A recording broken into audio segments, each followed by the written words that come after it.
வணக்கம். இப்போ நம்ம வந்து சிக்கனை வந்து கிரேவி செய்ய போகிறோம். இப்போ இந்த சிக்கன் கிரேவி செய்கிறதுக்கு வந்து நம்ம முதல்ல வந்து சிக்கனெல்லாம் நல்லா கழுவி எடுத்து வச்சுக்கினேன். இஞ்சி பூண்டு பேஸ்ட்டெல்லாம் ரெடி பண்ணி வச்சுக்கிட்டு வெங்காயம் தக்காளியெல்லாம் அரிஞ்சு வச்சுக்கணும். இப்போ வந்து பூப்பட்டை கிராம்பு வந்து முதல்ல எண்ணெய் வானலில் கொஞ்சமாக எண்ணெயை ஊற்றி காய வச்சுட்டு காயிட்டோன்னு சொல்லிவிட்டு பட்டை கிராம்பு ஏலக்காய் கொஞ்சமாக போட்டு வெடிக்கிட்டோன்னு இந்த சிக்கனை போட்டு ஒரு வதக்கணும். இந்த பட்டை வாங்கின்னு வரோன்னு வச்சுக்கோங்களேன். நல்லா இதை நம்ம இந்த ஊண்டு வாயில் போட்டு பார்த்தாலே தெரியும்.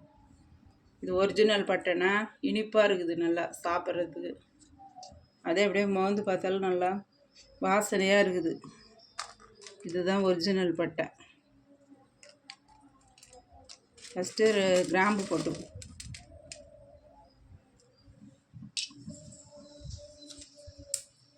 கிராம்பு போட்டுக்கின்னு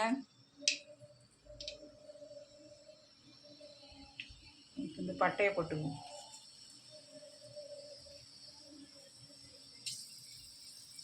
இந்த ஏலக்காயை இப்படி நிமிட்டி போட்டார்.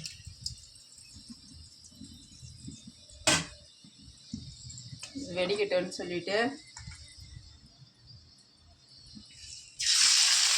சிக்கனை எடுத்து போட்டார்.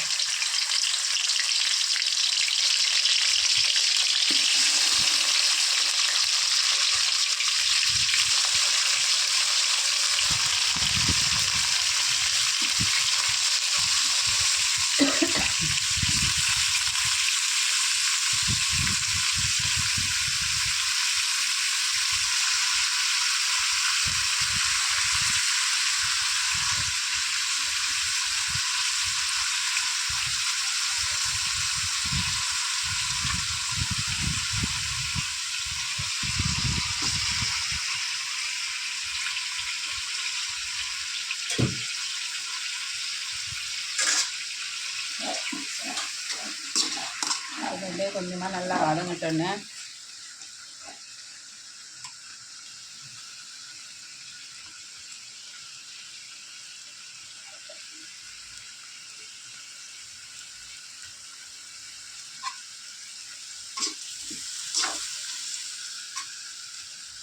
மிளகா பொடி போட போகிறேன். இது எங்கள் வீட்டிலே அரைச்ச மிளகா பொடி. இது வந்து இதில் மஞ்சள் நிறையா போட்டு அரைச்சிருக்கிறோம். நாங்கள் தனியாத்தூள் போட்டிருக்கோம். நல்லா சாப்பிட்றதுக்கு காரம் கம்மியாக தான் இருக்கும், நல்லா இதுவாக இருக்கும். அது இந்த தூளையே போட்டுக்கிறேன்.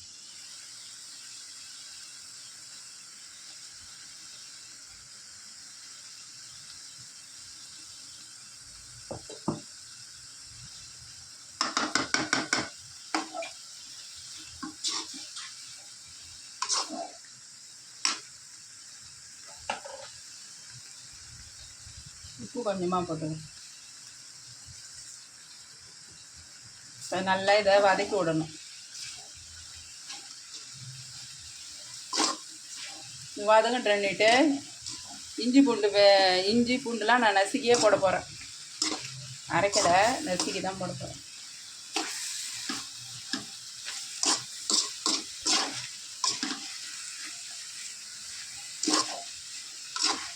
வதங்கிட்டு தண்ணி சேர்த்துக்க வேண்டியது தான்.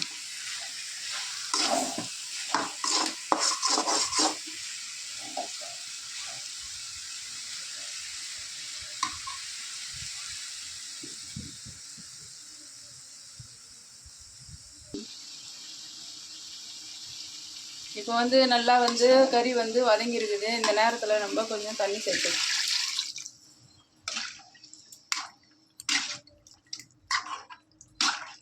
இப்போ வந்து நம்ம வந்து ஒரு சிம்பிளான சிக்கன் கிரேவி இது. அதனால் நான் வந்து அப்படியே இஞ்சி பூண்டு எல்லாத்தையும் நசுக்கி போட்டு ஒரு பெரட்டி அப்படியே இறக்கிட வேண்டியது தான். நன்றி, வணக்கம்.